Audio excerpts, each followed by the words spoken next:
মারে আইসস, তুই একটু দোকানে থাক, আমি আইসছি। চার্জার ফ্যান নতুন কিনছি, গরম আমি টেকতে পারি, কারেন্ট না থাকলেও সমস্যা নাই, চলতেই থাকে। তোমার এই জামায় হাওয়া দেওয়ার লেগে কিনছি, তুমি হাওয়া দেওয়া বানছে, ভালো লাগতেছে না?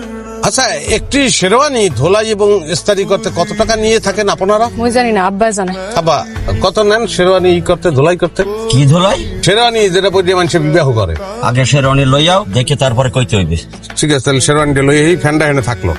ফ্যানটা লইয়ে যাও, পরের জিনিস মই রাহি না। এটা পরের না, এটা আমার নিজের ফ্যান। একটা কথা বলি, সবাইরে দিয়ে সব কাজ করা ঠিক না। এই যে তারে দিয়ে এই কাজ আপনি করাইতেছেন, এটা কি ঠিক? আর আপনি যদি কই শাড়ি চুরি ফিন দিয়ে নাক ফুল লাগাইয়া এবার থাল বাসন মাজেন, এটা কি ভালো দাইবে? ও বেটা, ওই যে বাজারের ভিতরে নতুন নাপিতের দোকানটা তোমার না? আমার। তাহলে নাপটা আমি ওইখানে যেই করো, এইখানে না। ও হয়, কাস্টমার তো হালাইছি, ভালো কথা বলছেন। এই, জি। এই ফ্যানটা লইয়ে যাও। জি? আরে ফ্যানটা লইয়ে যাইতে কইছি। ফ্যান হ্যাঁ। কি করবো, এটা লই যাবো? ও ফ্যানটা তো আমার কি করাইতেছি।